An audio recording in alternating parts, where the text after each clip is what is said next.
Welcome to Travolting, hosted by Jeff Sweeney and Stuart Elmore. Covering Urban Cowboy. Enjoy the episode.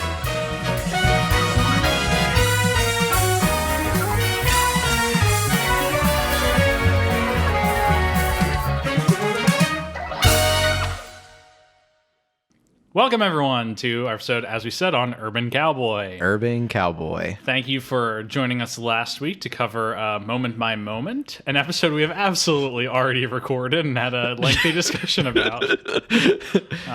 Jeff, do you remember anything about that movie? No, I do not. I don't remember anything about the movie. Let's just move on to a much better movie. Yeah. And by the way, Urban Cowboy, good movie. Pretty good movie. But it's not that good. It's just that much better than Moment by Moment. Pretty good movie. Yeah. Pretty good. Yeah. We are covering Urban Cowboy. Right. A movie about a cowboy who lives in an urban environment. Yep.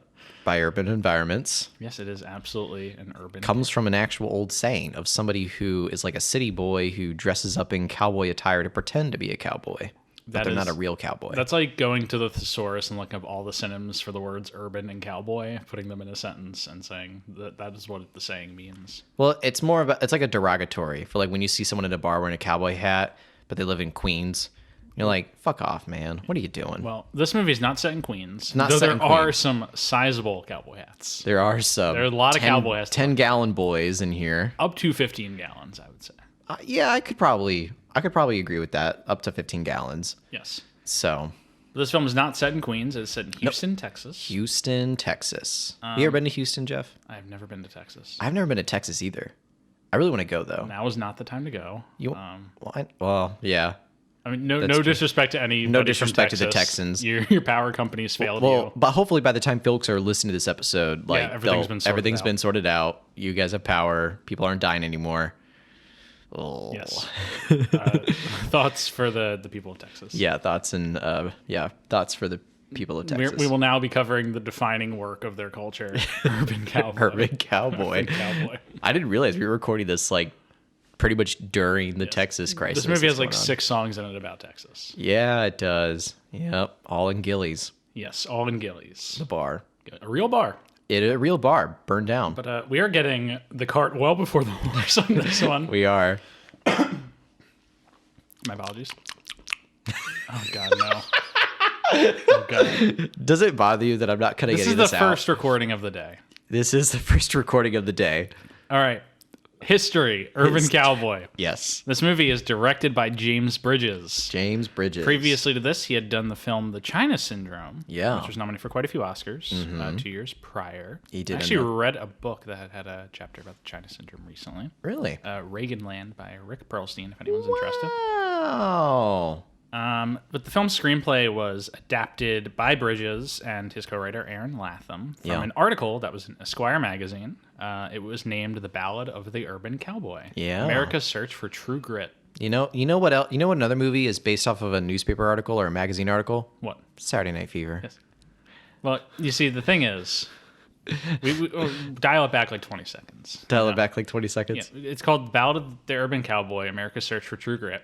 Yeah. And it was not until 30 years later that they finally discovered True Grit with Jeff Bridges and With Matt Damon. is Jeff Bridges related to James Bridges? There's no relation. I thought the same thing. Are we positive about Absolutely. this? You looked it up? Yes. Okay. James Bridges has nothing to do with True Grit. You know, I was just saying that America was looking for it, and then we found it in 2010. You The Coen Brothers did it. know, this isn't the only collaboration. That was a terrible joke. I'm so sorry, everyone. It was a terrible joke. I'm not even acknowledging it.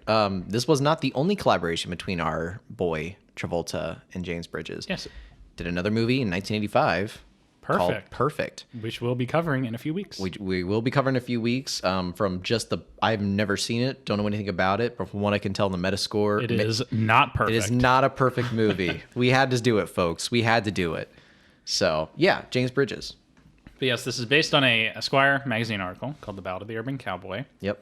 And it is very much a similar movie to Saturday Night Fever, as Stuart's been deeply hinting towards wanting to talk about. I really want to talk about how much this, like, we're not going to get into it now, but like throughout when we talk about the plot of this movie, I'm going to be drawing a lot of threads to how this is just the cowboy version. I saw of a review of this that just called it like the Saturday Night Fever and the Honky Tonk West, which is essentially what the plot of this movie is. That's exactly it. That's 100% it. So yeah. Also, not the first film for Deborah Winger, but definitely one of the earliest. It's her first leading role. Yes, or first leading role. Supporting lead. Yeah. Lead. Yeah. Yes, lovely actress. Yeah, she's great in this movie. I saw her in Terms of Endearment recently. What a hell of a performance. Yeah. She goes through a lot in this movie. This is not the Wing cast. No, it's not the Wing cast. This is the Travolting podcast. And right. This film comes at a important moment for Travolta's career. Yeah. He had just suffered a colossal failure in Moment by Moment. What are you talking about, Jeff? I never heard of that movie. It was a movie called Moment by Moment. Yeah. Really? We actually talked about it, believe it or not. We did? We had like a 2-hour discussion about Moment by Moment. Was it 2 hours? Yeah. Wow. Crazy to imagine. Yeah, I think it might have actually been 3-hour episode. Really? Yeah. I'll have to check the tape on that one. We recorded it, and it was like 3 hours long. But Moment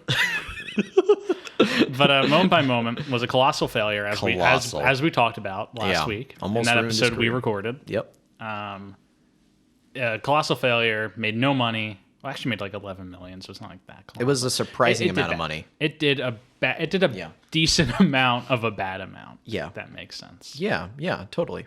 But really bad move for him, and he needed to rebound. So he rebounds with going back to his old haunts, dancing, being charming, a romantic story. Being a manly man. Yeah. And he does that this time in Texas, in Urban Cowboy. Yeah. And so, yeah, I mean, this is a John Travolta movie. Yes. Lots to talk about on this. Are we about ready to... one thing I want to say before we get into it, like on the IMDb page, it's listed as drama, romance, western, and is rated PG. And like some of the... let me just say domestic issues happening within this film. This was before PG-13 existed. Oh, was it? Yes. Gotcha. Because there are some boobies in this film. They started PG-13 after Indiana Jones and the Temple of Doom. That's right. And this is 4 years prior to that. I'm glad I have you here to tell me these things. I'm just cursed with knowledge. Yeah. So the most inane, useless facts. I probably know it, but I could not tell you how to do my own taxes. Listen, kiddos. I know there are those 12-year-old boys out there who are doing everything they can to watch movies with boobs in them and try to get a spy with their parents. So get this. You're at Hollywood Video Rental Store. Those still exist, to my knowledge. Or Family Video. You go to the Western shelf. You find Urban Cowboy. You don't tell your parents anything about it. You take it off the shelf and say, hey, Mom, look. It's a PG film. I can watch it. And you watch it. You go home, get a DVD player, stay up till 2 a.m. when your parents are asleep. Boobs. There's boobs in this movie. You're welcome, 12-year-olds. You are so mature. I'm just trying to help all the 12-year-olds who are listening to this podcast. They're gonna flock to. Hey, I probably just saved the Family Video store video rental industry. What if there's an upshoot of Urban Cowboy rentals next week? They're all by parents, and they wonder why are they all by parents? And then you find the thread that they're all from 12-year-old boys who listen to the Travolting podcast. Yeah, we are. We're trying to give that Travolting bump to Urban Cowboy next week. Yeah, exactly. So, shall we dive deep into the plot, Jeff? I think it's around that time. Urban Cowboy. It has we talked about similar to Saturday Night Fever, but it starts very similarly, down to Travolta living on the second floor and having that shot of the stairs with him upstairs and Mom being like, I made pasta or whatever. Yeah, I mean, this movie does start. There isn't a musical montage intro scene, Staying Alive and all that stuff. It's just credits and then wide shot of inside the house. Mom shouts up the stairs, Bud. He's like, I gotta leave. I gotta hurry up. And then when John Travolta walks down the stairs, we are beholden to the craziest thing I've ever seen in my life. John Travolta with a full beard. Full beard. It is. I have to shout it out because this beard, folks. Jeff, can you just read for the audience what I wrote down here in the fifth line Stuart here. is sliding a notebook across I write the desk. I write physical notes on these movies. I don't type this shit. I write physical notes. What does it say here, Jeff? Can you illustrate it for the audience? It says buy eggs, No, milk. shut the fuck up. Not that. The other one, right here on the notes under Urban Cowboy. What does it say? Tell the audience what I wrote down. 2 Golden Globe nods. Fuck no, it's right here. Stop. No, it says in all caps, underlined with 4 hearts and 4 stars next to it. The beard. The beard. The beard. Stuart is a big fan of John Travolta's beard. I would rate it a 10 out of 10 beard for John Travolta. If he keeps it on, if he kept it on, spoiler alert, he doesn't keep it on the full movie. But if he kept it on the full movie, and we're going to go back to the hair score, I know there probably will be some folks who would probably get mad at me for saying like the hair score is high because of a beard factor. It's hair. The hair is It is beard hair. is a hair. It is hair. So if I'm including the beard factor within the hair score, 10 out of 10. 10 out of 10. You heard it here. 10 out of 10. I agree with your sentence. But why are you checking your phone, Jeff? I'm putting airplane mode on so that I don't get a bunch of text. I should probably do that too. I'm gonna turn Airplane it back mode on and do not disturb. actually, I only meant to do not disturb. No, do both. I'm doing do not disturb. Poser. So the beard. An impressive beard. It's immaculate. A sizable beard. But it's unfortunately not during the whole movie. Yes. There's actually a fun fact I read that he intended to have the beard for the whole movie, and the director wanted him to get rid of it. Yeah. And I heard Travolta about this said no, but then when they ate lunch at a restaurant and no one came up to ask him for autographs, because he was like a megastar at this time, Yeah. they realized, people won't recognize him, so they haven't shaved the beard. Yeah. Yeah. So it's gone like 10 minutes into the movie. Yeah, and so because of that, then you have to evaluate the movie on the hair score throughout the entirety of its piece. The beard contributes a lot, but it contributes to a very small portion. I think he shaves it off in like the 13, 12-minute mark. Maybe, Something like that. maybe even earlier than that, because he gets the plant job pretty soon in the movie. But at any rate, he does shave it off, and he's clean-shaven Travolta. Gets a little stubble there in the end of the movie. Every now and again. Yeah, every now and again. But so if I had to go by just the hair score on its totality of the movie, he is wearing a hat. And I'm not a fan of cowboy hat John Travolta. So I would probably put this in the current total rankings. Where are we at with total rankings? I have not been keeping track of this. So I know I put... We should maybe we should just like, you should give a number right now, and then we can go back and listen. and make a list. Well, I definitely think the beard adds enough to where it beats the Devil's Reign. Because the Devil's Reign he just has a hood over his head. He doesn't even have hair in that. Right, exactly. That's not. It definitely beats the Devil's Reign. Carrie is so far like my top. Nothing has beaten Carrie yet, and he's only in a supporting role in that one. We're on like minute 6 of this episode? And 12. 12. Anyway. We're already ranking that. Hold on a second. So Carrie's number 1. I would say Saturday Night Fever is number 2. Boy in the Plastic Bubble number 3. Grease is 4. Don't fight me on that. Kathy is on her way here right now. Urban Cowboy is number 5, and then Moment by Moment is somewhere in there. His hair's kind of nice in that movie. Yeah. Anyway, It's just that the whole movie. I mean, we really talked about it for a while. we talked about it for 4 hours, Jeff. Yeah, 4 hours just on the hair. Just on. We made our own sub podcast called the Moment by Moment Cast. No, it's called Moment by Moment of Moment by Moment, and we have each episode on one moment of the movie. Oh, fuck me. All right. Moment by moment. The beard. So Travolta plays a character named Bud. So we're 10 seconds into this movie. Yeah, he comes down the stairs and he has the beard. We're 10 seconds into the movie. His name is Bud. He's going to move in with his aunt and uncle. Yes, he's moving to Houston He's moving to Houston, wants to become a city boy. because he wants to, forge down Experience his life. own path, experience life, and get away from the humdrum, country living he's had. Right. So we are then perceived, we then go on to a bunch of car shots Yes, a montage of him driving to Houston in a truck, listen to country music. wearing a straw hat, beard. Yeah, he's listening to music. It's like, down in Texas, there's a truck. I don't know. There's a lot of Texas songs. There's a lot of Texas songs. Yeah. So he moves to Texas. I love the aesthetics of this movie. I'm a big fan of I'm a big fan of like country. Yeah. I've literally never lived in the country. Probably spent a cumulative total of like 1 week in the country. Yeah. Well, I'm a and big he fan did of this practice riding a mechanical bull before the film. Yes. That he did do. But we're gonna get to the mechanical bull. We are going to get to mechanical bull. But I just love how this movie looks. I think it's shot pretty well. Yeah. It just has a nice like country vibe to it, salt of the earth. They that I'm definitely into. utilize their strength in this movie, which is the bar. Because that Yes. is the most beautiful, like, country-esque bar. A lot of production design, a lot of extras decked out in cowboy attire. The plant, It's a plant. it's a plant. The house, It's a house. it's a house. The trailer though. The trailer. Whips. There is a nice trailer in this movie. And then we got Wes's trailer too. And then, so like, the bar is a strong point of this film, and it's utilized a lot. We go to the bar a lot in this movie. Like, you almost say as many times as we're at the club at Saturday Night Fever, we are at the bar.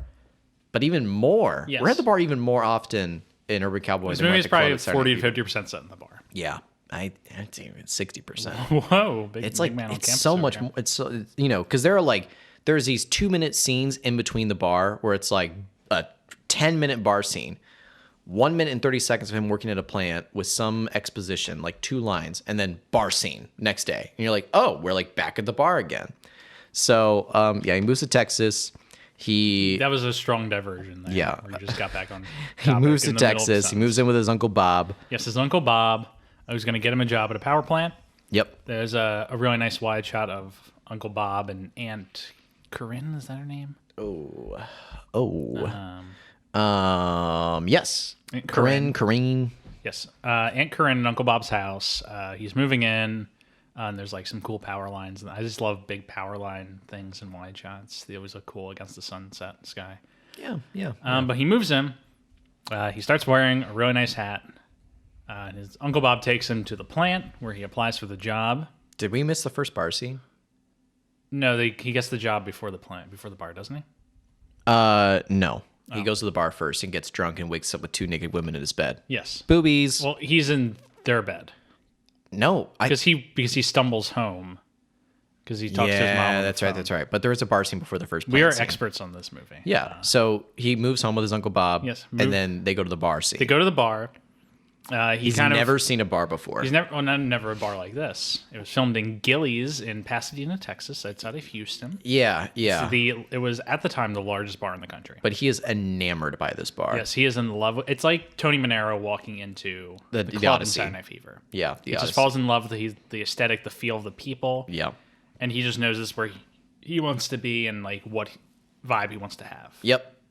So he starts socializing, getting around, and then he starts talking to these 2 women, and then cut to Yeah, him waking up all nude in bed, and then we cut back to Uncle Bob's house.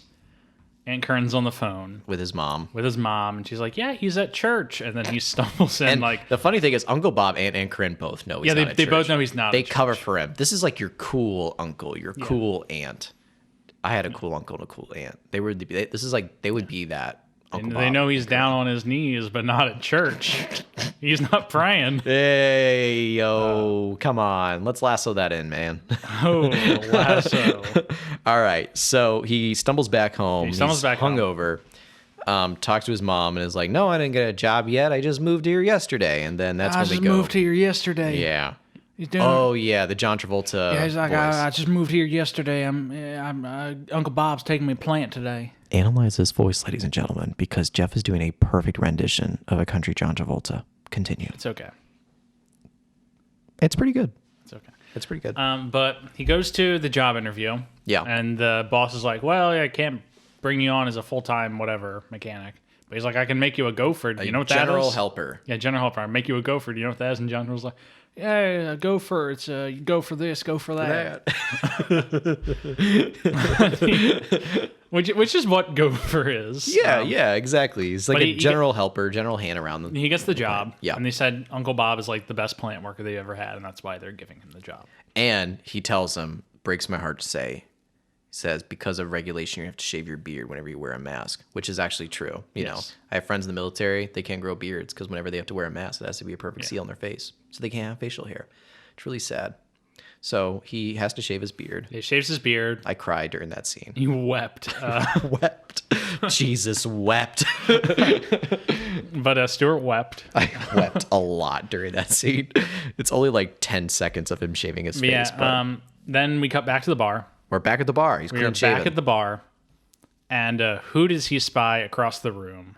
None other. And who spies him?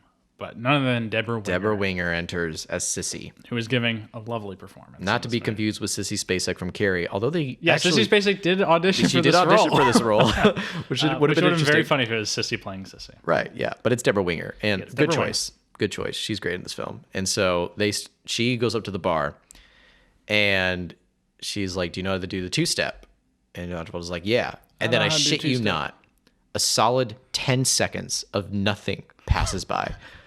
Like, these two are just sitting it's a beautiful choice. I totally agree with it, because it just showed the awkwardness of this guy who he doesn't know how to I mean, he knows how to pick up a girl at a bar, but he doesn't know how to actually. He knows how to be a cowboy, but doesn't know how to be urban yet. Yeah, that's it. You know, he knows how to ride the bull, but he doesn't know how to tame it, you know, so. We're not at that point. We're not at that point yet. So 10 seconds goes by, and that's when Sissy then says, "Do you want to prove it?" And so then they go and dance. And it's a very nice, solid 30 to 40 second, just wide of them doing two-step square dancing. Yeah. I think it was very much, you could easily tell it was shot in Steadicam. Yeah, it was it's like the Saturday Night Fever thing where Travolta wanted everything in the wides to show that he was actually doing the work. Right. Because he was committed to doing it. Absolutely. He learned how to do the two-step for this movie, of course. Yes, he did. And so they're instantly connecting. John Travolta takes his shirt off in the middle of this bar during this dance. He's wearing an undershirt underneath, but it's like the audacity. Yes. Literally, they're embracing in this dance, and Travolta just literally lets the shirt loose. And they just start making out. They start making out what was the character's name? Stephanie and Tony does during the dance contest in Saturday Night Fever. Yeah, they're making, and we're early in the movie though. But we're early in the movie. They're making out on the dance floor. Yep. They have a connection. Yep. Sissy and Bud. Yep. And then we're back at the plant, right? We come back to the plant very briefly for 20 seconds, and then we're back at the bar. We're back at the bar, and so and they're both there again. And the owner of the bar, whose name I cannot remember, whatever his name, Mr. Gilly. Mr. Gilly. I'm gonna call him Mr. Gilly. We're gonna call him Mr. Gilly. But Mickey Gilly. Mickey Gilly, so Mr. Gilly. Who is Mickey Gilly? Yeah, playing himself. The actual guy. Yeah. He installs a punching machine, one of those punching bags that determines how strong you are. Right.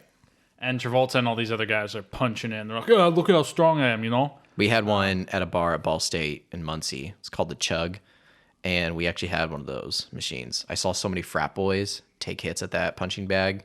We always made fun of those guys. And now to see John Travolta doing that, it's like, come on, man.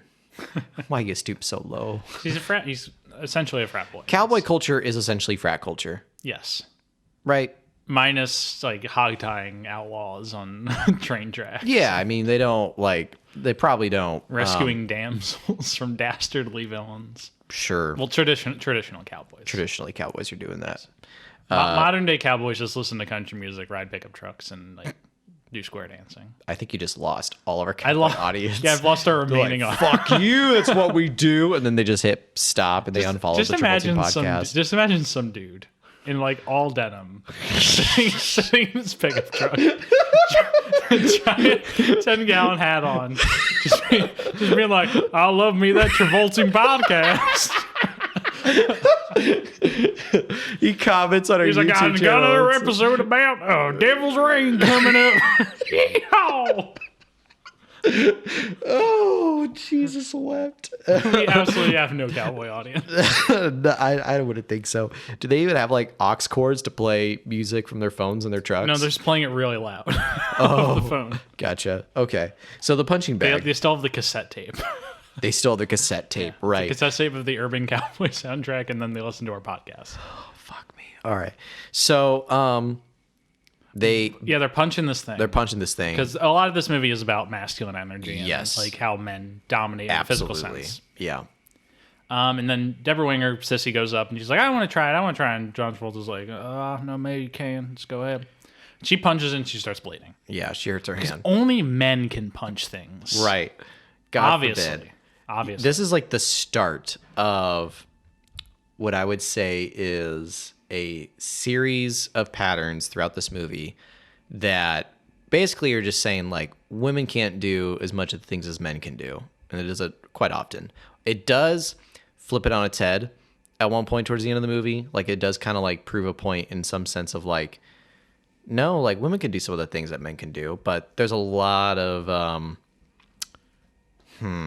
there's just a lot of that in this movie. It's a movie that's trying to be somewhat progressive in that sense, But a very old school, like and the Blind Side progressive. Its thing is men need to be better to women, not that women can do the same things as men. Yes, accurate. Which for its time was probably like, oh yeah, men should be nice to women. Isn't that Men should not beat their wives. An actual lesson in this movie. Yes. This movie offers a lot of hot takes like that. Yeah, it does. So that's when Travolta is like mending her hand. He just says like, sometimes girls can't do some of the things that guys can do. Girls can't do some of the things that guys can do. And she's like, name one. And then one of their friends is like pissing on the side of a wall. Yeah. And I was like, okay, cool. Yeah, that's a thing that's the height of man's achievement. And then he's like, having sex with your pants still off. It's like, why would you want to though? So there's just a few things they try to name. Yes. I'm like, yeah, these are all. This is dumb. This is, I mean, that's part of the thing about men just being kind of dumb in this movie. Yeah. So that's intentional. Right. They are. Well, I shouldn't say they're cowboys. I don't want to offend my cowboy audience. We've already lost them. We've already lost them. What if we actually get a bunch of hate mail from like we're not from a bunch of cowboys? We're not. And Absolution, Arizona. We just got emails. Oh Jesus! So afterwards, like they go to the restaurant. They go to the restaurant, which the sign literally just says restaurant. Yeah. And then right below it says steaks, shakes, and seafood. But there's an X through the shakes.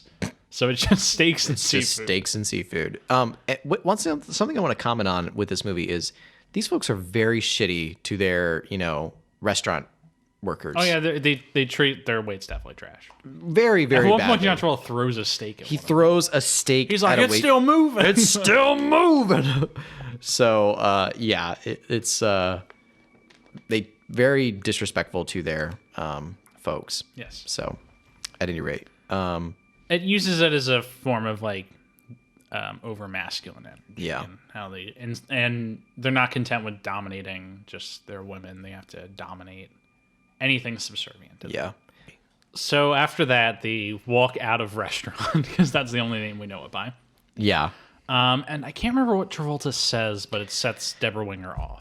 Right. I don't remember what he essentially says something along the lines of like women can't do the same things men can do. Right, because I think that was during that conversation that they're having, Yeah. and he's like not taking her side on it. And oh no, I remember what it was.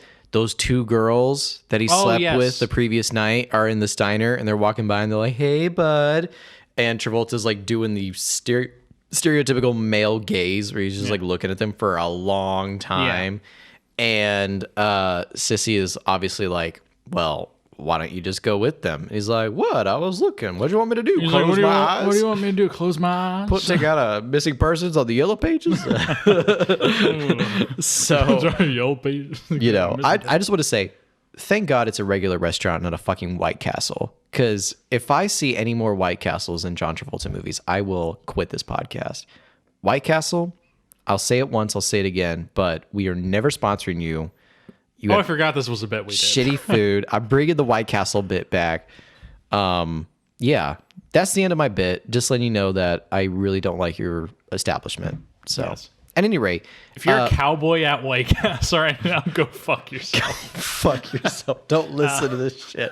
So, at any rate, but yes, she's upset. She's understandably pissed at him. Yeah, and she's walking out, and he's like, "I'll give you a ride home." He's like, "Nah." She's like, "No, I'm hitchhiking." Yeah. And so he runs over and gets his car and pulls up to pick her up from the hitchhiking. Yeah. She's on the side of the road with a thumb up. Right. And he's like, Get in. She's like, no. He's like, all right. And then he drives off and he stops in the middle of the highway and reverses back. And he's like, get in. She once again says no.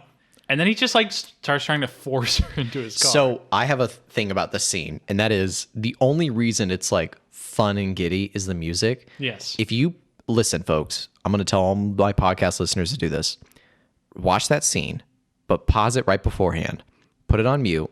Then put on some horror soundtrack. I'm thinking It Follows or Hereditary or Midsummer.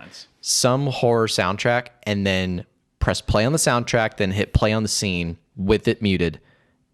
Yeah, it's this like jaunty tune of him trying to like shove her in his car. Yeah, so he can take her home and like have sex with her. Yeah, it's awful. It's very terrible. But it's like the director's like, we'll put happy music over it. It'll be fun. It's romantic. Funny. It's decidedly not romantic. It's not. Though apparently the characters think it is because they're fighting and they fall into a puddle. Yeah. And they're tussling and a bunch of other people run over and they're like, hey, you all right? And then Travolta just looks at Deborah Winger and is like, won't get married? Cut to their wedding. Their wedding!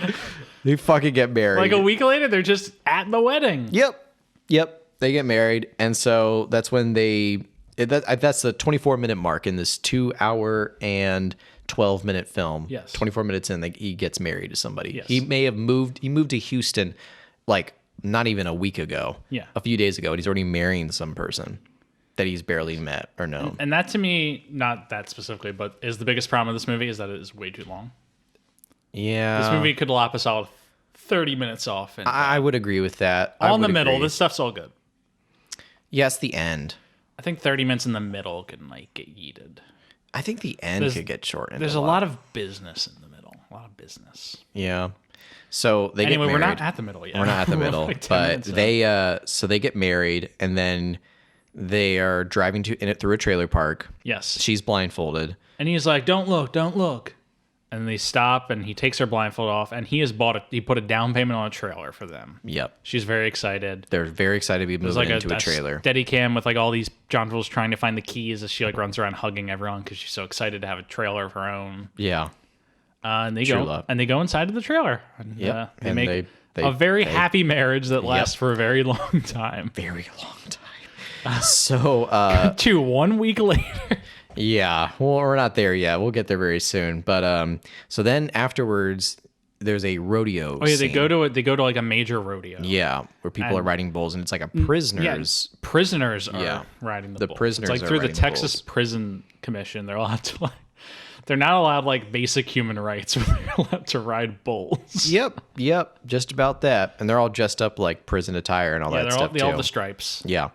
And so they watch this one guy named Wes get onto a bull and just really go for it. He's great. Yep. And John Travolta's like, yeah, my uncle Bob used to be a championship bull rider. Yeah, but now he got fat. Yeah, now he got now he's fat. Later he's like, I can't ride, I'm fat. I can't show you because I'm too fat.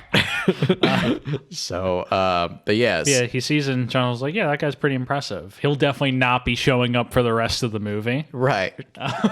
That's the only time we see him. Yes. Very minimal influence in the plot. But after that, they go back to the house and the bar, because there's a mechanical bull. Oh yeah, they've added a mechanical bull at the bar. They've added a mechanical bull at this bar. This bar is gigantic, where they can add like a dance floor, a stage, a mechanical bull ride area. And there's still free space. And there's still free space. Yeah. There's no zoning rules or anything with there's a mechanical bull. Yep. And Travolta rides, and he's pretty good. He's pretty good. He's pretty good for his first time. Yeah. And he's like, I like this. I like how it makes me feel. Yep. The whole time we're cutting back to him at like the power plant, just doing his job. And yeah, there's a lot of these like minute and 30-second clips. Yeah, it's all the stuff from Saturday Night Fever of like him at the paint store, except instead of being at a paint store, he's at an electrical plant. But yeah, so but we bounce back to the bar scene again. Yeah, we're back at the bar. Enter Wes. Wes. He's back, baby. He's back. Played by Scott Glenn, who is already looking old in 1980. Yep. And is still kicking today. Yeah, he is. So Wes shows up and he rides the mechanical bull and he changes the settings on it. Yeah. Like he's familiar with how a mechanical bull is. Like he knows how to do it. So he changes the settings and he goes on to it. And Sissy kind of struck by it. She's like looking. She's like, oh, he can ride a bull better than you can, bud. Hint, hint, hint. So then afterwards, like Travolta's obviously getting a little manly pride and is just like, "Rawr, rawr, rawr," like, why are you looking at him that way or something like that? And then they go to the diner scene, Yes. which is when Travolta is, I should say Bud, is like taking on this full toxic masculine personification of just being mad Yeah. all the He's time. just mad at Sissy. And so like he orders a burger and he's like, I want it still mooing, no onions.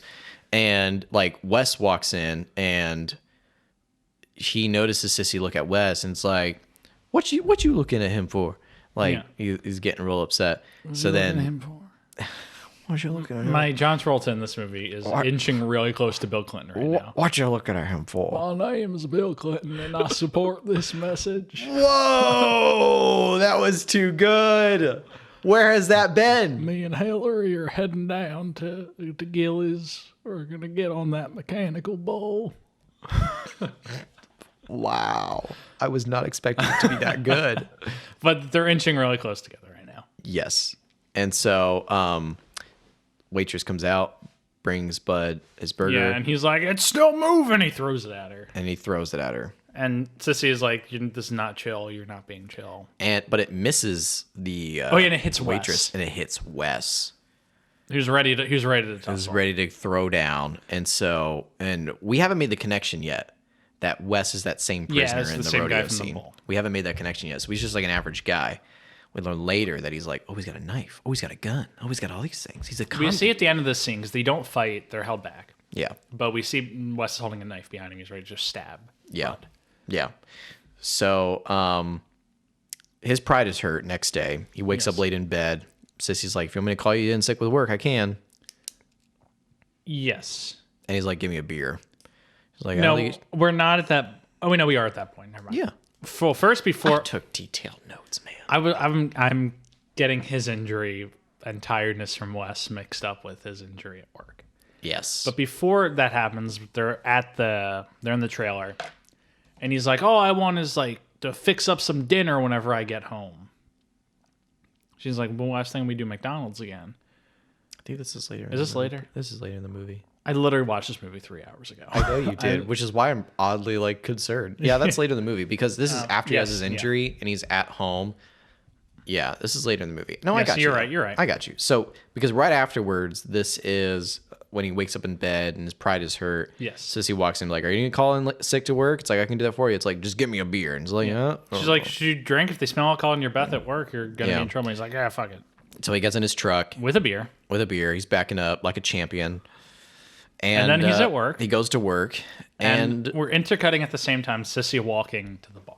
Yes. She's hanging out with her friend. She gets off work early. Yeah, she asks her parents to get off. She works with her parents. Yeah. She has to get off early so she can go to the bar with her friend. Yeah. Go to Gillies. And she does. Yep. And She wants there's to ride like the there's bull. like a very weird like shot that looks out of Close Encounters of the Third Kind of her walking towards the camera with this like huge blue light behind her, and Yeah. it looks like the aliens at the end of Close Yeah, Encounters. and we kind of forget one somewhat important point is that throughout like the first act of this film, like it's revealed that Travolta's actually been dead the whole time. oh shit, no, but like whenever they were like riding the bull, Sissy was always like asking Bud if she can ride the bull, and Bud's always like, "No, you can't do that. It's not for girls or whatever. You'll get hurt or whatever." And so he's always been like rejecting Sissy being able to ride the bull till when Travolta's at work, slightly intoxicated. She's able to get off work early, go to the bar, enter. Wes. Wes is there. And he's like, "You can ride a bull. Women can ride bulls. See, they're allowed." See, like, He's like one of those nice guys. can I say, like, yeah. before the end of this movie, I thought Wes was honestly the good guy. Like, right? Yeah, right around this point, Wes is like, yeah, the movie gets to he's one of those nice guys who's like pretends to be nice. Yeah, pretends to be nice, but he's just trying to nonetheless like sleep with women, doesn't really care about them. Right. Until you get to that point, though, it's like, this dude's a nice guy. Yeah, he seems pretty decent at this point. Yeah. And Travolta's being a dick. Yeah. But he's showing her how to ride a bull. Meanwhile, at work, Travolta's like 40 feet up in the air, installing some cable, and he slips, and his falls, foot- and his foot is lodged between two pipes. Yep. The only thing holding him up 40 feet above the ground. Yeah. a bunch of people on the ground are like, Bud, no, Bud. no. And like There's dudes clambering all over. His face during this is just like wide-eyed and like he's not yelling, he's not screaming, he's just literally like, ooh. The scene's low-key really funny. It's just kind of funny, like, actually. He's hanging upside down, like on the edge of his life, and there's this really dramatic music, like, doo, doo, doo, doo, and then it cuts back to Sissy on a bull, just like, honky tonk nights. Like, she's just going right, and then it cuts back, doo, doo, doo, doo, honky tonk. It's very funny, the two. I mean, like, it's a cool juxtaposition of like now they're both like progressing in some way. He's literally falling, and she's riding high. Yeah.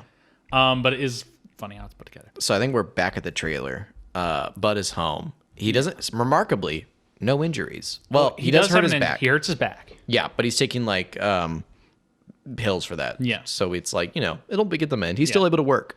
Yes. Still able to work. And then Sissy gets back. Well, not then. Aunt Curran comes Aunt first. Curran comes in, and that's when tells she him sees she looks like a pig. They look like they live like pigs. Because there's no dishes clean. There's like just McDonald's lying all over the floor. There's a banana peel in the sink, which is like bad idea. You need a dishwasher. You need like a garbage disposal if you're gonna do that. Yeah. So so then Sissy gets back home and Aunt Corinne leaves. Yeah. And that's when Bud goes on a total abusive, sexist, misogynistic. Yeah, he's like, I expect dinner when I get home. I expect a dinner. Make some good loving. He says, I expect good loving when I get like, who the fuck is this guy? I'm just like, is this the guy supposed to be rooting for? Because fuck him. Yeah. This is where I'm like, ditch him and go to Wes, man. Yeah. Which is what happens. And you think this should be the end of the movie? Like, jerk Travolta Cowboy gets what he deserves. But no, he has to have his redemption arc. It's not a good redemption arc. Anyway, though. they go back to the bar. Yes. And Wes has now been hired to operate the bull. Yeah, he's the bull operator. Which Sissy then tells Bud, and Bud's like, "Wait, how do you know that?" It's like, "I was here." No, she doesn't even tell him the truth. She says her friend. Yeah, she says he was here with her friend.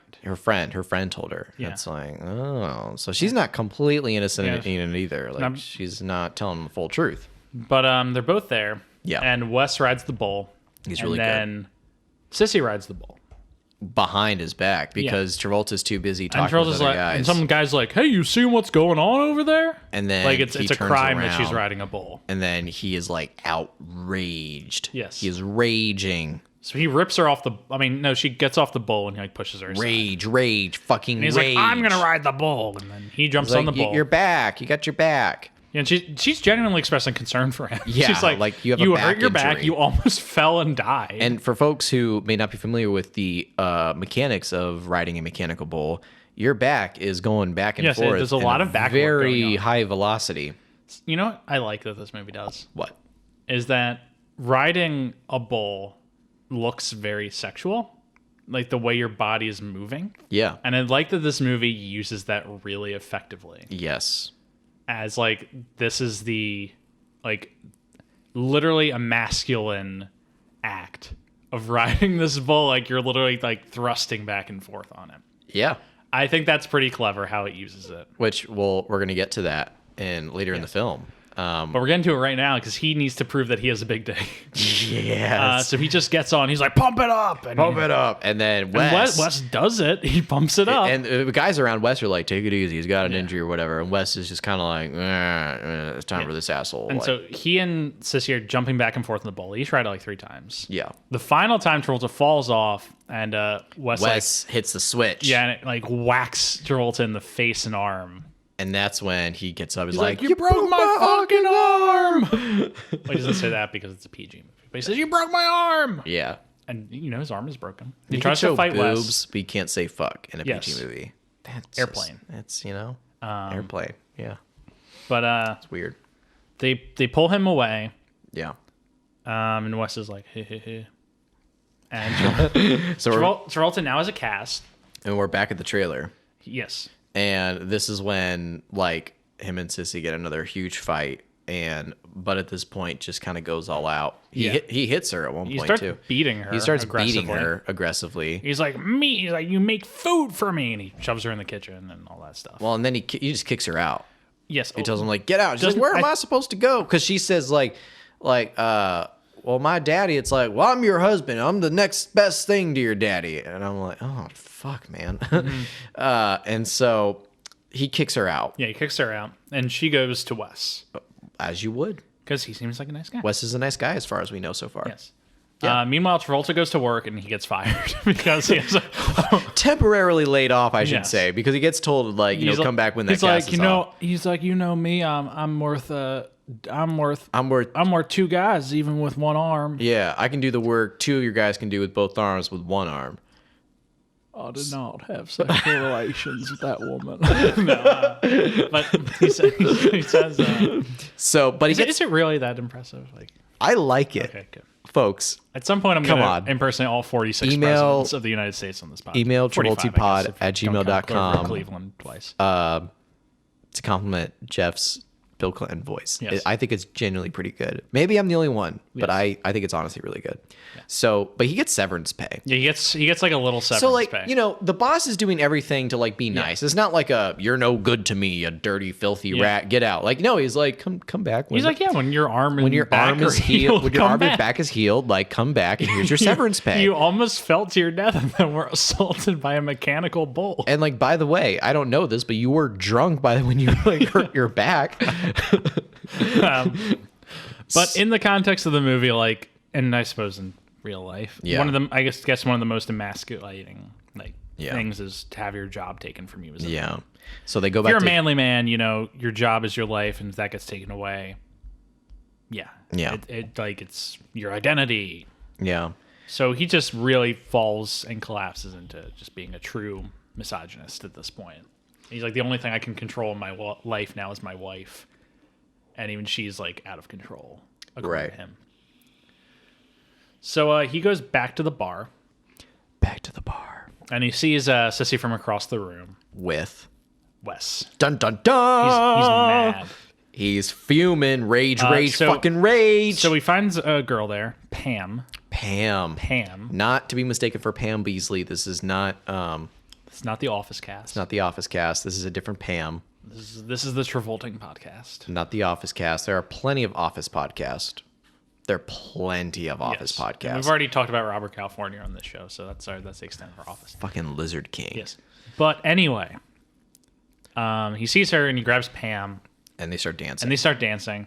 And then what is a masterstroke in this movie, Stand By Me kicks in. A country version of Stand By Me. Can you do a country Stand By Me right now, Jeff? I'm gonna put you on the All spot. I'm going to say is that a good song can make all the difference in a movie Yeah. with whether a scene works or not. And Stand By Me just brings the scene to the next level. But like, I want to It's like, hear the country Stand By Me. Oh, won't you stand by me? Oh, stand All right. by me. We don't want to get copyright strike. But yeah, so Stand By Me plays. It really works for that scene because you're jumping between because then Bud Sissy, and Pam and Sissy and Wes dancing on the Sissy, floor. when she sees Pam and Travolta dance, Travolta's clearly doing it just to get Sissy jealous. So Sissy's like, well, 2 can play at this game. And so she brings Wes. And there's a lot of grabbing. There's And a lot she's of starting thrusting. she's gaining agency as a character, Yeah. which is good. While Travolta's enforcing his agency on another character. It does suck that her way of involving agency is just trying to fall for another man. Yeah. Like, I love Deborah Winger in this movie, but it's like The script was written and directed by a man. yeah, and whether And even it whether is- directed by man or not, it's like they just Yeah. give the female characters absolutely no. Yeah, her agency depth is in this entirely movie. defined by her connection to men. Yeah, 100%.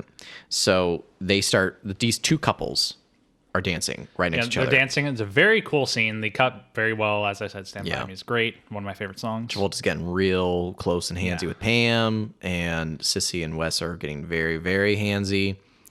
And A lot of boob grabs, butt grabs, yes, a lot of grabbing. a lot of grabbing. At that point, is that when Pam offers to bring Yeah, Bud back to her apartment? that's when they're leaving. And, Yeah, they leave. And Sissy is like, She's like, "Where are you going?" and then she throws a plate at the wall. She throws a plate and explodes against the wall. Yeah. And then Bud's they just like, "What the hell? What the hell?" what the hell? And they go to Pam's apartment, which is in a high rise in downtown Houston. She's an urban. Urban Cowgirl, She's an urban cowgirl. the sequel they never made. Right. Urban Cowgirl. Right. But They should. she's like really in the city. Yeah. And she says what her dad does because he pays for the apartment. And I she honestly says he don't has, remember anything about Pam. yeah, she says that he's some kind of job and all that entails. Yeah. She's like, he's a banker and all that entails. And then she's like, what do you do? And he's like, oh, I'm a plant engineer and all that entails. It's a good line. Yeah. But so she's like this urban like City girl. temptress to him. Yeah.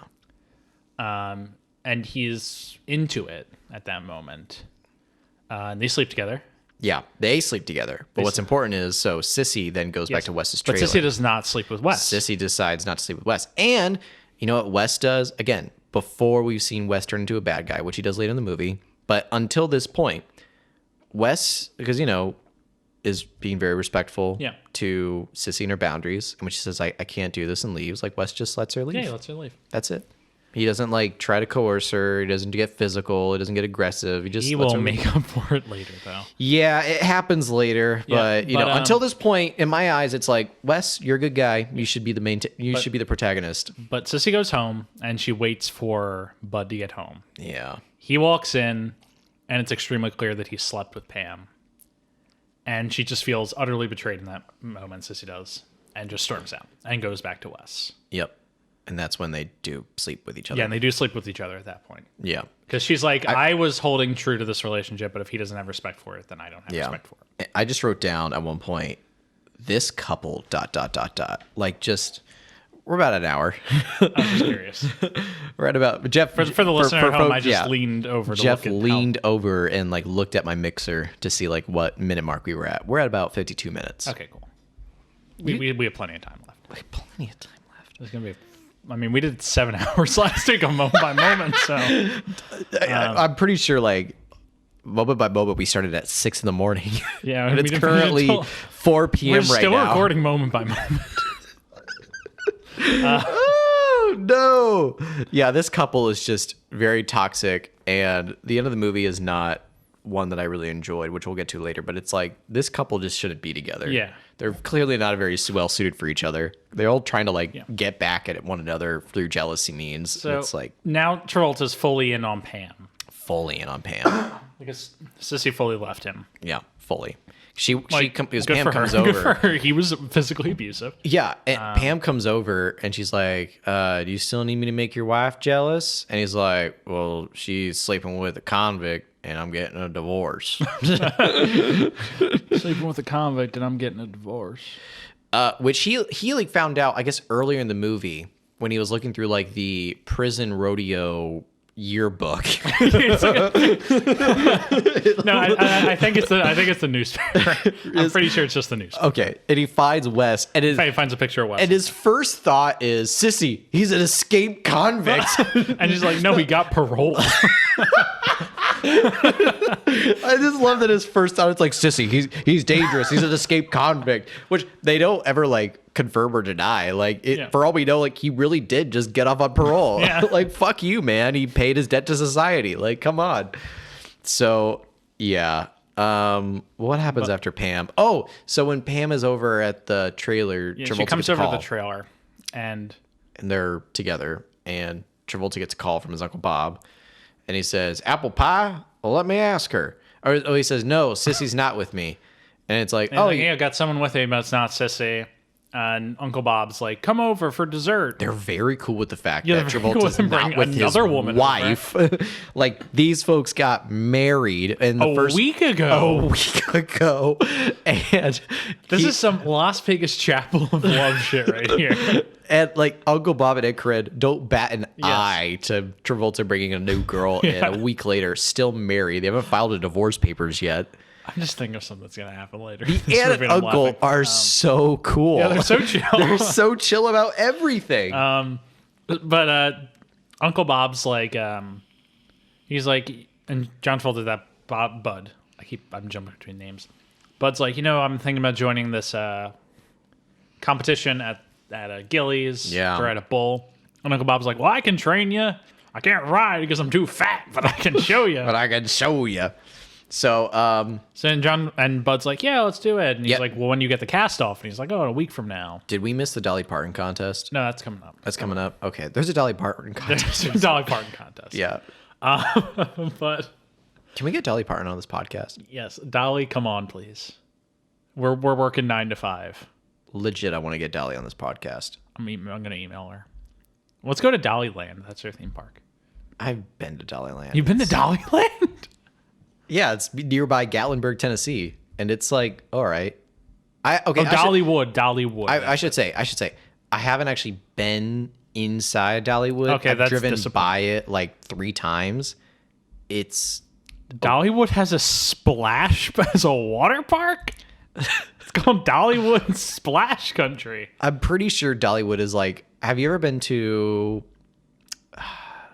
Shout out to all my Indiana folks who know about Holiday World in Santa Claus, Indiana. Oh, that's awesome. Jeff just showed me a picture of Dolly Parton on a train ride. It's a roller coaster. It's a roller coaster, but it's like the carts are decked out like trains. But for all my Indiana folks who might be listening to this who know the theme park Holiday World, which is based in Santa Claus, Indiana, which is like southern Indiana, Dollywood is like a even smaller. You're using the Lower- word small, but I'm looking at some pictures of Dollywood. It's not that big. better. Photos lie. It's not that big. Yeah. So Dollywood, but no disrespect to Dolly Parton because Dolly, we want you on this podcast. Talk about a John Travolta movie. I'm sure there's a movie Dolly feels very passionate Dollywood, about. love every moment. So now that we're off the Dolly train, back to the film. But yeah, It's Uncle Bob agrees to So Uncle train Bob him in- agrees in to bull- train in bull Bud. ride, mechanical bull ride. that name is really confusing. Uncle Bob and Bud. Yes. It's 2 B names. But anyway, Wes is saying that he's going to compete in this competition as well. But And he's going to use the decide money to go to Mexico. to go to Mexico. As you do. As one does when they have absolutely not committed any crimes. Right. Yeah. So there's a is it the Dolly Parton contest? I'm Yes. pretty sure. Yeah, Uncle Bob. His and- Aunt Corinne- and Corinne are like, yeah, we're going to the Dolly Parton contest. Aunt Corinne Gillies participates in said Yes. contest with the Aunt big Corinne wig. dress him in the big wig, and she has balloon boobs. balloon breasts. Yeah. And at the end of the scene, they're like, "Pop your breast," and then poof, poof, and it literally pops. Literally pops the Yeah. breast. Yeah. There's a loud popping effect. But it's during the said contest, after they announce the winner, that they announce like 3 contests. There's the punching bag contest, the mechanical bull contest, and the dance contest. And I was like, I know John Travolta isn't going to be in the dance contest because I know Yes. this movie's more about mechanical bull. But I was drawing so movie's many all about parallels to Saturday Night Fever. I'm like, God, There's a really damn good it. dance couple in that dance couple. There in that dance is, and they're competition. featured prominently for a good Yeah. like 20 we never know their seconds. names, but they're really impressive. Yeah, it's like the director is like, you 2 are doing a good job. Hey, hey, Jim, Steadicam operator Jim, can we like get the camera hooked on and take some shots of this? I imagine that's what happened, and they're like, you know, this movie isn't already long enough, so let's throw in 20 seconds of this random couple dancing. we're in this like dance at contest. we're at like the hour and 20-minute point. In the Jesus movie. Christ! There's real- like almost 45 to 50 minutes left at this point. You're fucking right, dude. Yeah. I even wrote it down. Like hour and 20 minutes in, it becomes a bull ride contest movie. Yes. Jesus, This should fuck. be like the climax of the movie, and we still have an hour left. My God. This is a very long movie, and this is the part that we could lop some bits off of. Yeah, absolutely. Pam and Bud go on a lot of dates just to like make Sissy mad, and there's a lot of domestic abuse going on between Sissy and Wes. around Yeah, this Wes. point. This is when we start getting a little bit more like of Wes's true Yeah, and he side. starts doing the same thing where he's like, "You make me dinner, stay in the He's kitchen," like, and all that stuff. Stay in the kitchen. Pick that up, and he like Yeah. forces her head he down to the floor like a shove- yeah. dog, and it's like, Oh yeah, pick because she that up. throws cigarettes on the floor, and he's Yeah. like, "Pick them up." Yeah. Deborah Winger just gets abused in this Yes, movie. it's not good. Very brutal. So, yeah, that the bull ride contest is announced, and Bud is going to get trained. So Bud's training for that. Meanwhile, Wes is prepping. Yeah. There's really not much to talk about in this section of the movie. It's just kind of business happening. Yeah, a lot of like training Yeah, montages it's a lot of, like, and all that stuff. Just it's abuse montages and training montages, and that's it. Pretty much, yeah. Well, there's one point where Sissy does come to the trailer, Oh, and she yes. writes him a note, and Pam like is there, rips it up, and she's like, "Oh, I'm sorry, I should be going." And Pam's best response is, "Yeah, you should." Just like, got her. I know you're fucking married to this guy, and I just stole him off of you, but yeah. Fuck off. And you're still technically married. Technically, yeah. And the note from Sissy is like, yeah, maybe we can try again. Because she still does love Bud. Bud still loves her. They shouldn't be together, though. But anyway, we're back at the plant. John Travolta started working again. He's been able to take his cast off. Oh, is this the scene? This is the craziest scene in the fucking movie. Yeah. So they're at the plant. They're in the plant. It's storming outside. There's a storm coming. And we open on this plant mid-storm. And they're on these giant metal cylinders. For folks listening, this isn't like they were working and then a storm rolled in. No, we cut to the scene and it's mid-storm. Yes. Like they're just like, oh yeah, we're gonna keep. It cuts to this really shoddy CG, or not CG, but effective of lightning.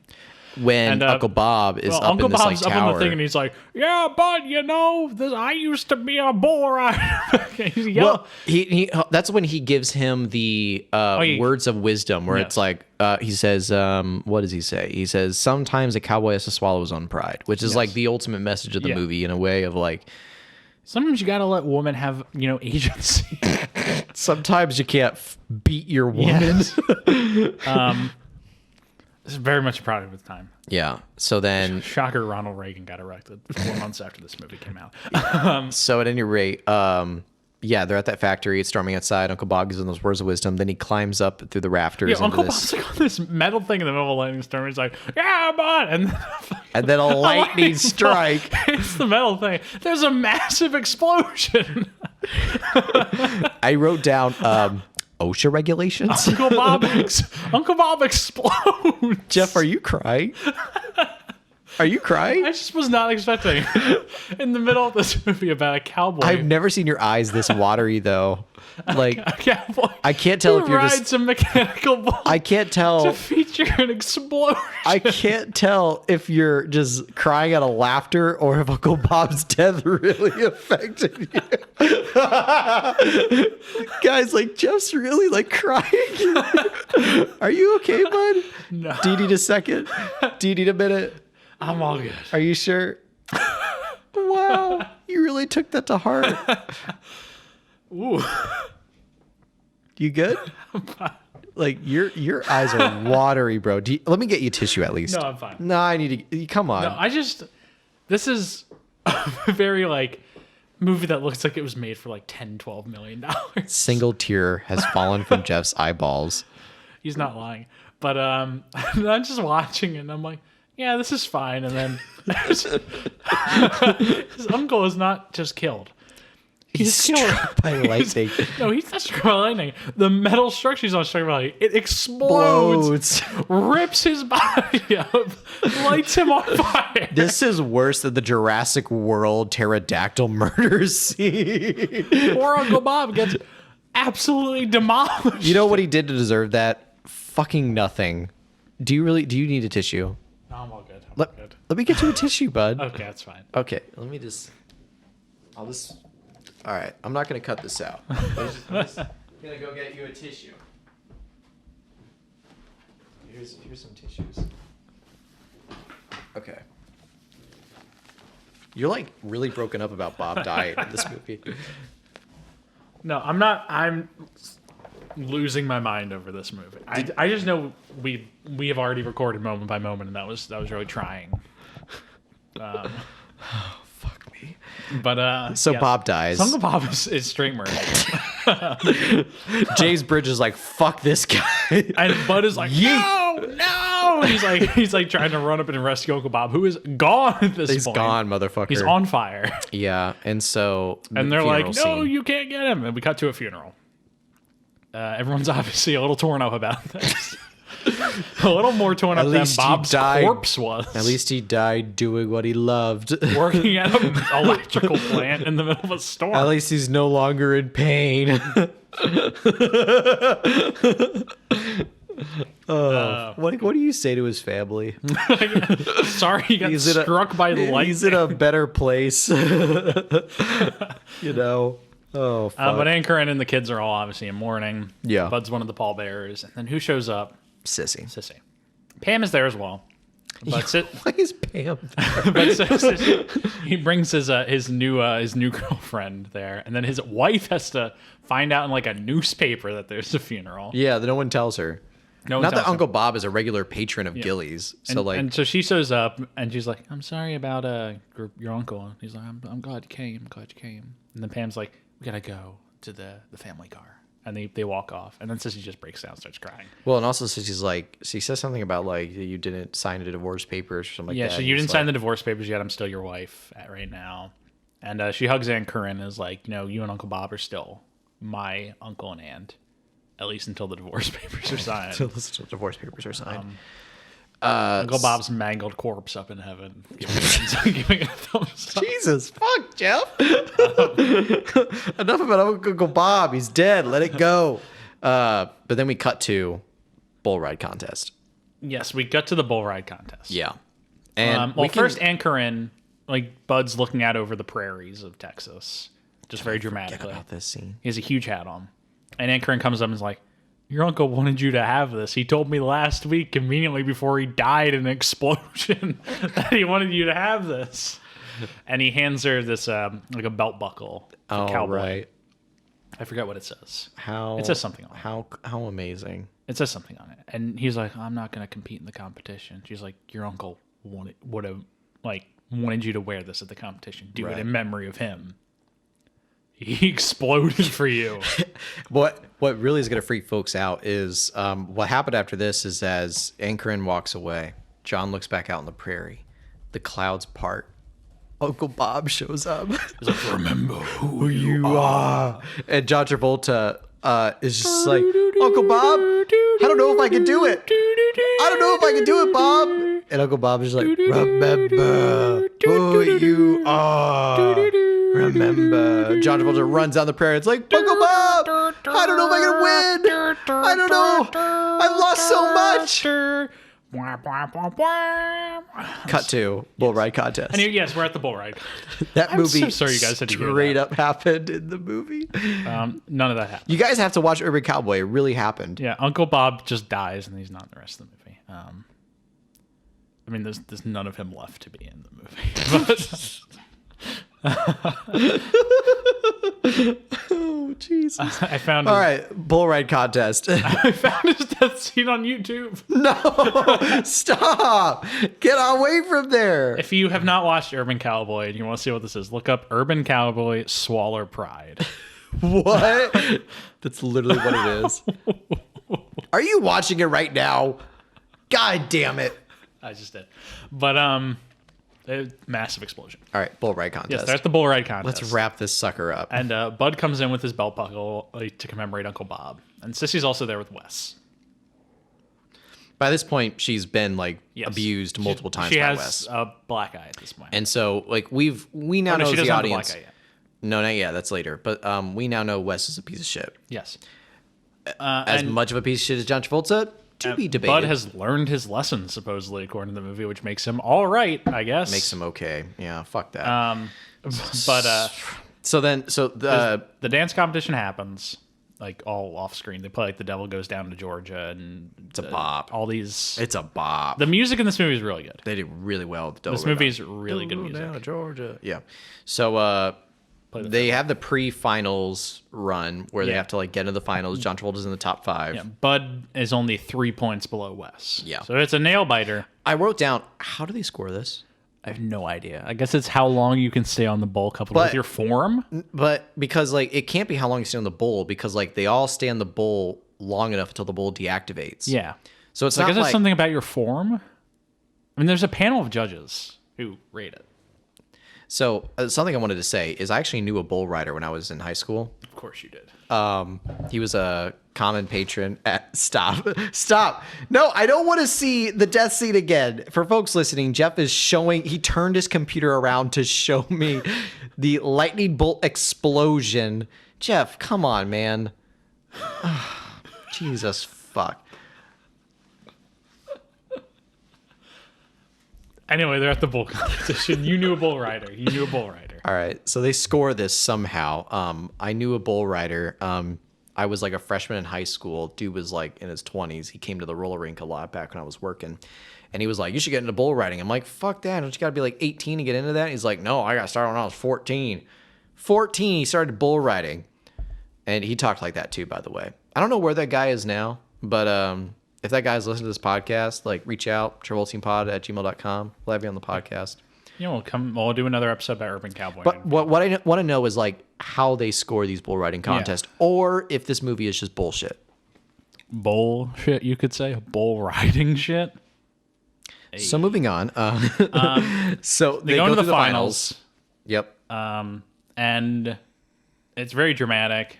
And Bud wins. Bud wins. He beats Wes. He beats Wes by a few points. He wins the $5,000 cash prize. And Wes pulls Sissy out of the building. They go into his trailer. And he's like, I'm getting that money. And he pulls his gun out. Packing up. And she's like, I don't want to go to Mexico. And that's when he starts beating her. He starts beating her brutally. So he's then like, I'm going to get that money. And he grabs his gun and goes in. So cut to Pam and Bud. And then this is when Pam tells Bud the truth that Sissy's still in love with you. She wrote a note. This is a very strange movie in which... all of these things happen to coincide with each other. No, not even that. Just Bud's like dramatic, like climax has to be that his new girlfriend tells him, "Hey, maybe it was a bad idea for me to like get in the way of you and your wife. You should go fix that." Like he doesn't get the idea to fix it. Right. She doesn't tell him because Bud's redemption arc is bullshit. Yeah, and then at the end she's like, "Yeah, if you ever want to make your wife jealous again, I'll still be around." Urban Cowgirl, the sequel. Yeah, Urban Cowgirl. Coming to you in 2022. So at any rate, so then... But he's like, did anyone see... And she's like, yeah, go get Sissy. And he's like, yeah, anyone see Sissy? So he goes find Sissy, who's in the parking lot in a truck. And he gets her out of the car, and he's like, I still love you. And she's like, I love you too. And they embrace. And then he sees that she has a huge black eye.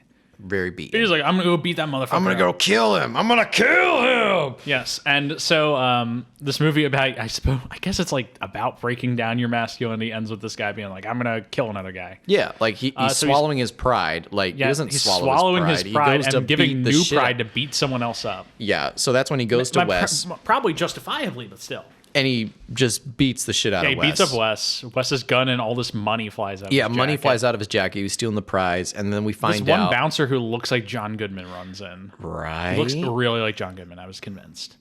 It wasn't John Goodman. But he runs in. He's like, "Hey, break it up!" And he like tears them apart. And they're like, "Arrest this man!" And they walk into like the office, and they find like the assistant there, like tied up, duct taped. With like the safe broken in. Like some rapscallion has tied her up against the chair. Yeah. So then that's all said and done. Sissy and Bud, they're back together. They get in the car. They embrace. They kiss. And that's the end. Yeah, that's the end of the movie. Is that he gets the girl back by being like, "Hey, maybe I could swallow my pride and just beat up other men instead of women." Some asshole. So, yeah, I have. So something that I needed to like do with this movie is talk about its matching points with Saturday Night Fever. Because essentially, like, the whole overarching theme of this movie is, like, these folks who aren't really cowboys are living in a big city, working their boring jobs, escape every night. The quote from the director is, "This film is a real look at the lifestyle of the mechanized West and the need for fantasy by those in contemporary society who work daily in dangerous jobs." So, in the saloon they go to at night after work, these men create another reality for themselves, almost a small town where they live the cowboy myth. Yeah. Of catching outlaws. So, and with Saturday Night Fever, it's exactly the same. How John Travolta is a paint salesman.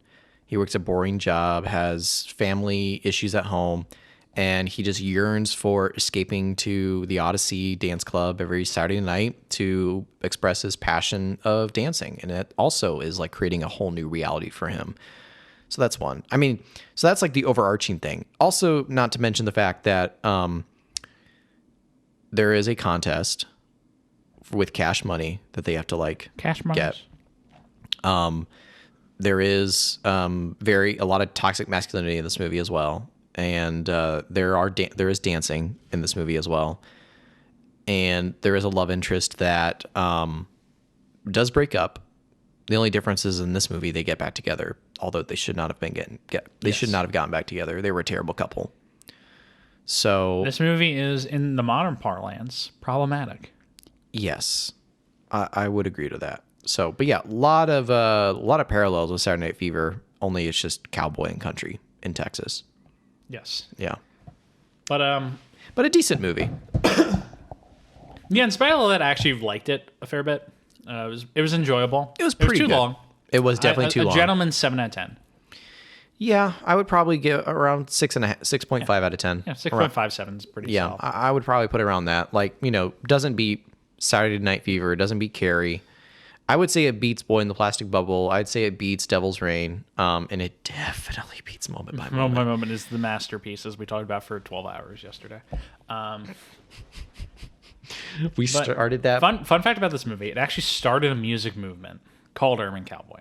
Oh, God. The soundtrack album sold really well. Is this like the rich country music that we hear where it's essentially like the more modernized, like city-style country. Like what was that? Essentially the soundtrack of this movie. Bo Burnham had a great like country song spoof. His country song. A big truck. Yeah. Cold beer. Yeah. But essentially the soundtrack of this movie was a lot of urban cowboy style, and it started the movement. So I actually found a lot of interesting dissertations online about this movie's impact on the music scene. Yeah. That we're not going to get into too much because this isn't a music podcast, and I didn't understand some of what they were talking about. Right. It's because I'm not too familiar with music history. Yeah.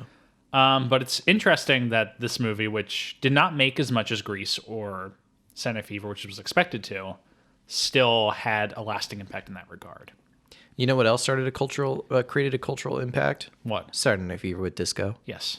Well, Saturday Night Fever was kind of the end of disco. Yeah, but then it reinvigorated it. It reinvigorated it for another year or two and then died. Yeah. We're still dealing with urban cowboy music today. We are. That's definitely true. But Travolta also said this was the most fun he ever had filming a movie. And the most physical. Yeah, because he got to hang out in Houston with a bunch of cowboys, ride a bull, drink beer. Yeah. He went to that actual bar every night, pretty much. Yeah, yeah. I mean, I would say, like, if anything, watch it for the beard. Yeah. And then... This is a movie that is worth a watch. And even when he shaves his beard, just keep watching it. I mean, like I said, it is definitely well within its own time in terms of its, misogyny and all that. Can I talk about one other thing now? Yeah. I want to read the comments under this video of Uncle Bob's death. What? Go. Let's see it. Let's see it. Top comment. Uncle Bob was a good guy. Sad when he died. R.I.P. Bob. Response comment. Yeah, but I've searched the guy who played him and he's still kicking. He's still kicking? Wow. Next comment. There isn't one thing to dislike in Uncle Bob. He's the only person to go to when you're looking for an answer. Oh, wow. That's really nice. I wish I had an Uncle Bob in my family. What? I think I've seen this guy in other movies. He looks like a cowboy. He looks like an urban cowboy. He does look like an urban cowboy. Look up Barry Corbin on IMDb, folks. R.I.P. Uncle Bob. He was on Better Call Saul. This was the funniest part. What? Oh, that's the comment? Yeah. He was on The Ranch. Then there's a bunch of people actually like disserting this movie as a movie about the 7 deadly sins. Oh, you know what? So you remember, I think it was No Country for Old Men. You remember the gas station scene? Is that him? Because he's Ellis. I think he's the gas station attendant guy. Well, I'm confirming this. When he's like, you want to flip a coin. It's not that guy. It's this guy. This guy. I mean, I'm showing you something that this is an audio format. No one can see what I'm no one's talking gonna about. see what we're talking about, but that's okay. Which guy is he? There's an ad before this video. I'll show it to you when it's done. But this is Barry Corbin and this guy. Oh, he's the guy who's like, you can't stop what's coming. Talking with Tommy Lee Jones. Oh, okay. No Country for Old Men, a movie we're not covering because John Travolta's not in it. But great movie that if you haven't seen, you should watch. You should definitely watch. I mean, I highly doubt anyone who's listening to this podcast hasn't seen No Country for Old Men. But. He's still kicking and still making movies, man. He was in Better Call Saul and The Ranch. Wow. Yeah, he's still working, and he's over 80. Uncle Bob had the balls to tell it like it is. Well, I mean, one of them was plastic. Important fact: Uncle Bob has a plastic ball in this movie. When was this? It's talked about he lost one of his testicles while bull riding, and it's replaced by plastic. Important note for this movie. That this commenter just reminded me. I totally forgot about that. Thank you, YouTube commenter. Yeah. So loved Uncle Bob. I hate it when Uncle Bob died. Everyone's. I feel solidarity in all these people getting upset about Uncle Bob's death. He was a great character. Really great character. Offered some great advice. Small guy who exploded. Yeah.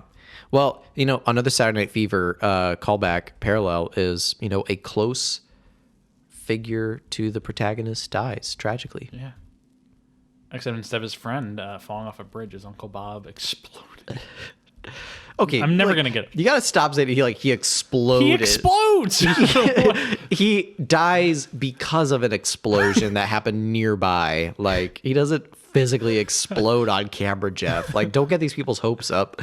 A lightning bolt strikes the silo he's next to, an explosion hits, and then he dies. Yeah, he dead as hell. But he's not like chopped up in a little bit pieces. It's still PG. TBD. There was a fire. He burned to a crisp. Anyway, it wasn't an open casket, that's for sure. Yes. Yeah. We do not. Anyway, that was Urban Cowboy. That was Urban Cowboy. Thank you all so much for listening. Got about an hour and 20 minutes into this. Hell man. yeah. That was quick. Yeah, well, I mean, it's better than our 16-hour moment-by-moment episode. So yeah. You folks have already listened to that. Thank you for thank you for enduring that 16-hour moment-by-moment podcast. But yeah, thank you all for listening. We hope you enjoyed this episode. Us talking about Urban Cowboy and kind of losing our minds over it a little bit. Yeah, good movie. Yeah, it's pretty good. Make sure to tune in next week for our episode on Blowout. We're going to have a good friend of mine on as our special guest. Make sure to rate, review, subscribe on whatever platform you're listening on if you enjoyed the show. As a reminder, we're available on Spotify, Apple Podcasts, Google Podcasts, and YouTube. Just look up Travolting on any of them, and we will pop up. 4 ways to watch us. Yes, 4 ways. If you want to be really overzealous, you can do all 4. I have friends who are doing all 4. Really? Yeah. I mean, same, but they're not listening actively on all 4. Not actively. Yeah, we've just exposed ourselves as artificially inflating our numbers. We are. Totally. You can find us at Travolting Pod on Twitter or Instagram for updates, fun stuff. Any questions you have, you can tweet at us and we'll respond. You can pop into our Reddit, r/Travolting. I haven't updated it since the Devil's Rain episode, but it's there. Yeah, it's there. If you have any comments or questions, you can email us at travoltingpodcast@gmail.com. You can find me on Twitter at Jeff W. Sweeney. Stuart Elmore. You can find me on Instagram at StuartElmore95. And finally, special thanks to Rebecca Johnson for our graphic design. We love you, Rebecca. Michael Van Bodegum Smith for our theme music that is now taking you out. It's taking you out right now. Have a great week, everyone, and we'll see you next week. See ya.